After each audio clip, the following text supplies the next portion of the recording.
Você sabe por que estudamos matemática? Pela mesma razão que vamos a uma academia. A matemática tem uma função fundamental na manutenção do nosso cérebro, assim como a academia é responsável pela manutenção do nosso corpo. Pensando nisso, a pergunta que surge é: vale a pena estudar desenvolvimento web hoje em dia, frente aos avanços irreversíveis das inteligências artificiais? A resposta é sim.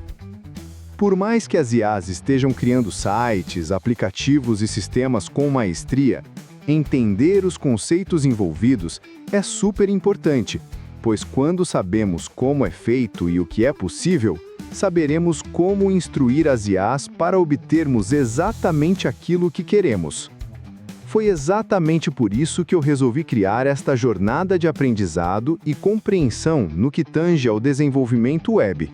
Então, sem mais delongas, vamos ao que interessa.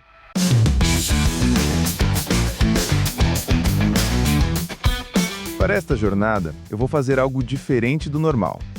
Basicamente, todo curso de desenvolvimento web vai te passar um módulo em HTML, em seguida em CSS, depois vai te ensinar JavaScript e, finalmente, outras tecnologias.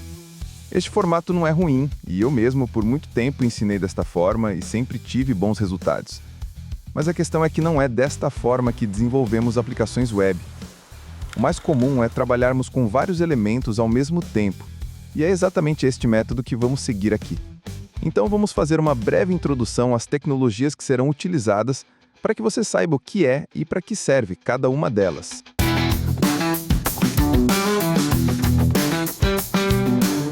Basicamente, sistemas e aplicações web são sites que possuem ou não determinados recursos. A base de funcionamento de um site é sempre a mesma. O usuário informa um endereço, que é a maneira como o navegador chega ao site. O navegador envia uma requisição, que sai à procura do site, encontra um DNS, servidor de nome de domínio, que informa a localização exata da máquina que contém aquele alvo. Depois de encontrar o local, o navegador estabelece uma ligação direta e faz requisições e recebe respostas com as informações do site, aplicação, serviço, etc. Estas informações são armazenadas em arquivos com códigos que o navegador lê e interpreta, e o trabalho do desenvolvedor é justamente criar estes arquivos que obedecem a uma determinada lógica. Estes códigos são escritos seguindo padrões sintáticos pré-estabelecidos de acordo com a linguagem que está sendo utilizada. Nos sistemas estáticos e aplicações simples, utilizamos basicamente 3 linguagens principais.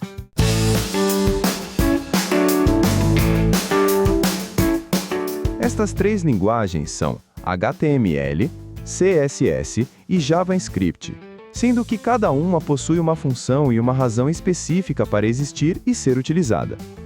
Vamos conhecer cada uma delas, para que servem e como funcionam. O HTML é a sigla para Hypertext Markup Language, que em português seria Linguagem de Marcação de Hipertexto. Fazendo uma comparação bem simples, é como se fosse a estrutura de sustentação de uma casa. O esqueleto, ou seja, o que fica por baixo, nos bastidores, a parte não tão bonita do processo. O que é preciso saber neste primeiro momento é o seguinte: trata-se de uma linguagem e, portanto, possui uma sintaxe, que é a forma correta de se escrever esta linguagem. É uma linguagem de marcação, ou seja, sua função é marcar as partes de um código, indicando o que é aquilo e para que serve. Esta marcação é feita por meio de tags, etiquetas, que indicam o conteúdo de cada bloco. Algo como: isto é um título, isto é um parágrafo, isto é uma imagem, e por aí vai. O navegador lê estas instruções e vai montando a página.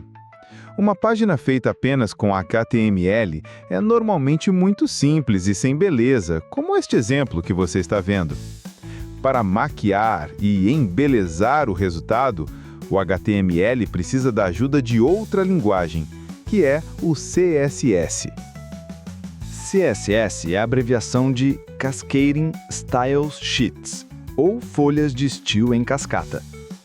Trata-se de uma linguagem que também possui uma sintaxe que é formada por pequenos blocos de instruções, as folhas, que manipulam o estilo, cor, tamanho, posição, etc., de um ou mais elementos do HTML. São em cascata porque podem incluir estilos subsequentes dentro de blocos que obedecem ordens de hierarquia como estilo pai, estilo filho, etc. É uma ferramenta poderosa que evoluiu muito e consegue criar coisas incríveis. Uma página HTML com o CSS aplicado passa a ser visualmente mais agradável e pode também ser adaptável a diferentes dispositivos, que é o que chamamos de responsividade. No nosso exemplo da casa, é como se colocássemos as paredes, janelas, portas, telhado, pintura e outros acabamentos. Mas apesar de proporcionar um resultado bem superior, a página continua sendo algo estático, e é aí que entra o JavaScript. O JavaScript, como o nome já deixa explícito, é uma linguagem de script. Estes scripts são blocos lógicos de códigos que efetuam determinadas ações como automatizações, consulta de informações externas e muitas outras funcionalidades. É como se colocássemos eletricidade, água encanada, internet e outros recursos na nossa casa. Uma página utilizando JavaScript traz mais recursos, como contadores de tempo, cotações em tempo real, troca de conteúdo sem recarregamento da página e muito mais. Mas para tudo isso funcionar, precisamos de ferramentas de desenvolvimento que nos auxiliem.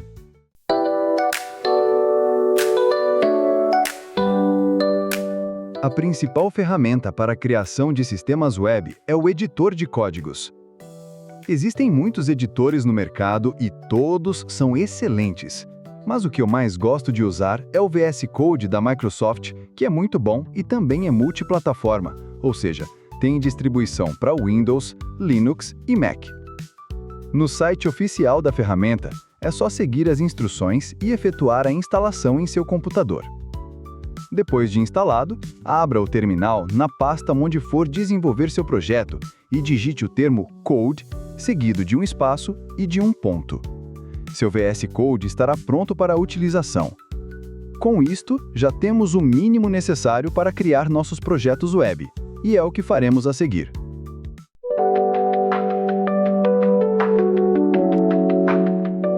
Sempre que digitamos o endereço em nosso navegador web, a primeira página que irá abrir é a homepage, a página inicial.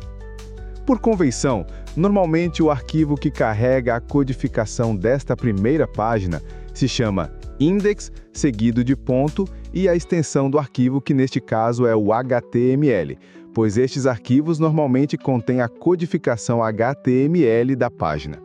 Mas eu sei que você quer colocar a mão na massa, então vamos praticar.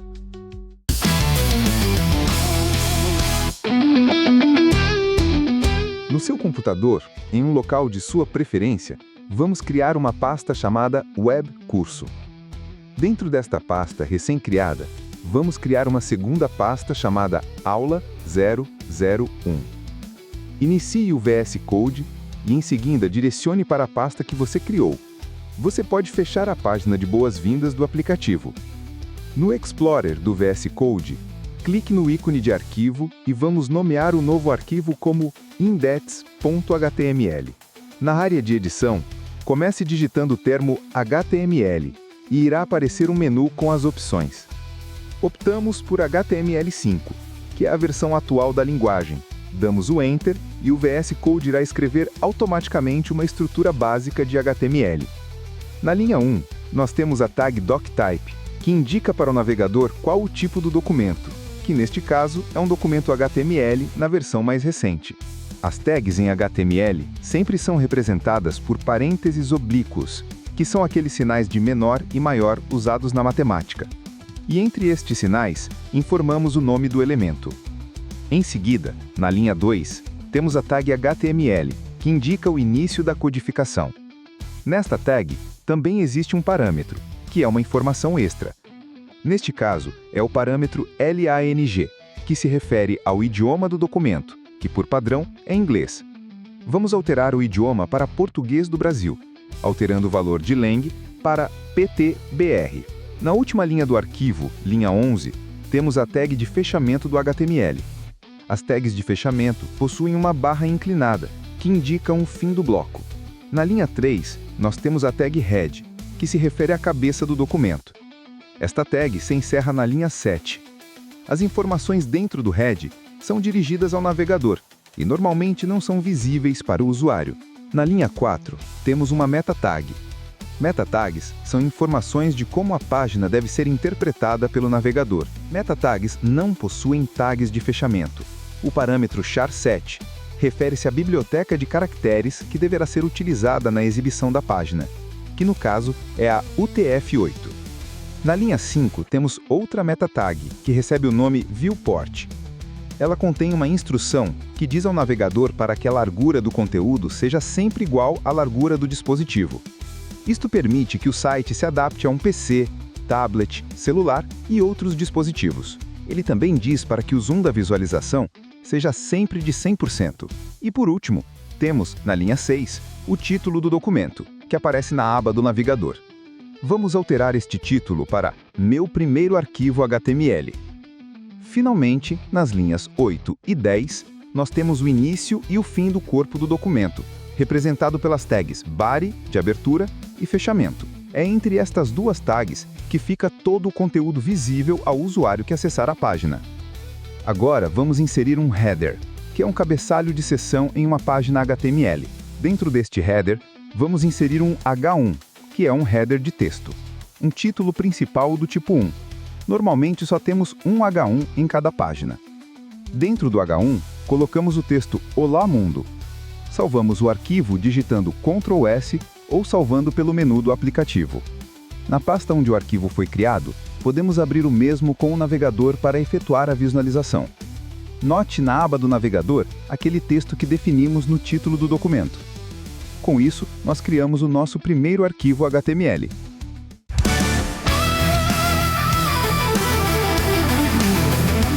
E então, me conte aí nos comentários se você gostou deste formato e se quer a continuação desta série. Também aproveite para sugerir tópicos para serem abordados na sequência deste curso. No próximo vídeo, nós vamos aplicar CSS e JavaScript na nossa página e também inserir mais conteúdos para conhecer mais tags da linguagem. Enquanto isso, você aproveita para deixar o seu like neste vídeo, se inscrever aqui no canal e ativar as notificações para não perder os próximos episódios. Nosso objetivo é ir avançando sempre e introduzindo a cada vídeo elementos mais complexos para enriquecer nossas aplicações. Não deixe de conferir outros vídeos aqui do canal, pois tem muita coisa bem bacana para você que deseja ser um desenvolvedor. Meu desejo é que Deus abençoe sempre a sua vida, a sua família e os seus projetos. Tchau!